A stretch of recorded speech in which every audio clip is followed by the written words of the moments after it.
horrific to listen to. Those terrifying moments in Las Vegas last night as confusion turns to sheer panic when a gunman opens fire on a huge crowd of people at a music festival. And this morning we know at least 50 people have lost their lives.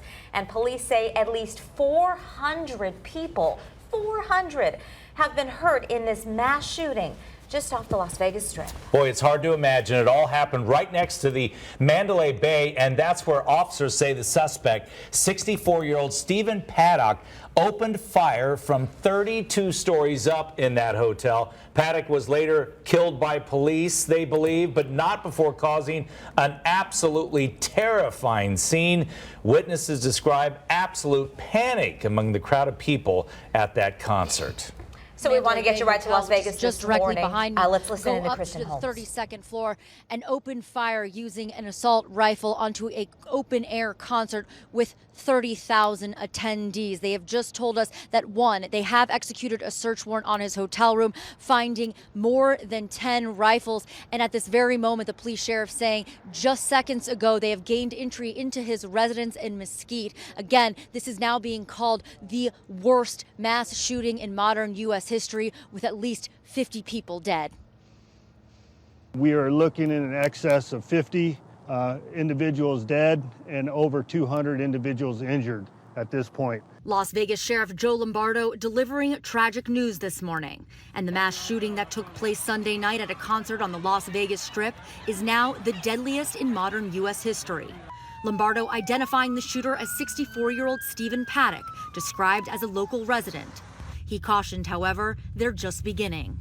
I think it's very important for you to understand that this investigation is going to be long and contracted before we get to the bottom of everything associated with it. Police working to identify a motive of why shots were fired from the 32nd floor of the Mandalay Bay Resort into a crowd of about 30,000 people. Concertgoers describing a scene of chaos and confusion. Everyone said hit the floor, so everyone was just like literally laying on top of each other trying to get out of the way, and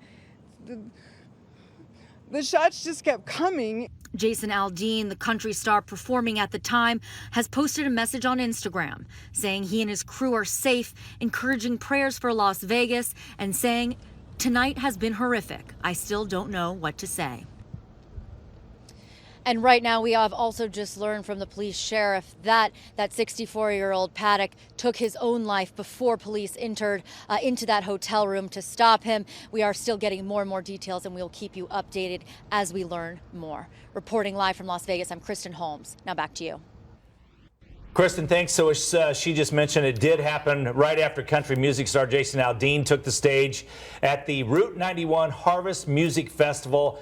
He is okay and shared this message. Here's a little more of it on his Instagram, saying, "My thoughts and prayers go out to everyone involved. It hurts my heart that this would happen to anyone who was just coming out to enjoy what should have been a fun night." And country singer Jake Owen also just finished performing when the attacks happened. He tweeted out, "Praying for everyone here in Vegas. I witnessed the most unimaginable event tonight. We are okay. Others aren't. Please pray." Luke Holmes, who also performed, sent this tweet: "Active shooter at Route 91 Harvest in Vegas. We're safe. Love you guys."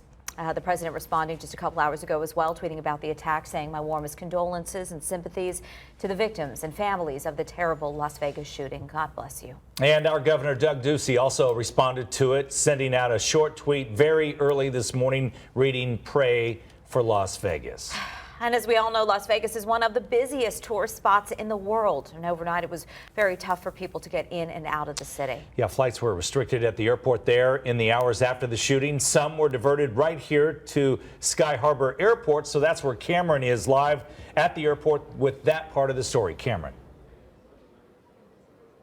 Good morning. Yes, a lot of people were diverted here overnight. Obviously, Phoenix is in a good proximity to Las Vegas, but that was because of the proximity between the Mandalay Bay Resort Hotel and Las Vegas's airport, McLaren. They are literally adjacent to each other. On one side of that hotel, you have the Route 91 Harvest Festival, where the gunman was shooting toward, but on the opposite side of that building is the hotel. Let me show you right here, if I can here. I've pulled it up on the iPhone map here, courtesy Apple Apps here. And as you can see, it's about a 13-minute drive around the airport into the from the hotel to the airport, but walking distance, the distance that bullets fly, as we've witnessed over this wild evening, that does not matter. And so if you've got airplanes landing on that runway, which is immediately adjacent to the hotel, you could have some serious problems. So to avoid that, flights had been diverted to several places,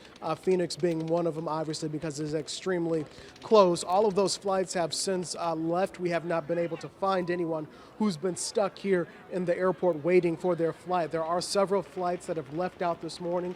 The last one was at 5:30 on its way to Vegas. We're at the arrival gate now. We are expecting some folks to come in from Vegas. I'll show you here on the arrival board. There are about 5 flights that are going to come in this morning. The next one from Vegas at 7:40, flight 1176. So you can imagine, again, with the proximity of the concert, the hotel, and the airport, that some of those people who've been in the airport in these early hours on this Monday morning may have seen something, may have heard something.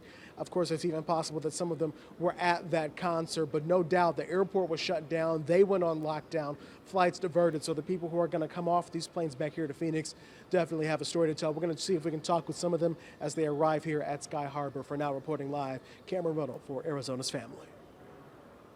Cameron, thank you. It is devastating news. Time now is 6:06. Stick with us throughout the morning, and also our app, AZ Family, will be bringing you the very latest out of Las Vegas. All the new developments throughout the morning. We will take the news conferences live for you, so count on us to bring you the very latest developments out of Las Vegas.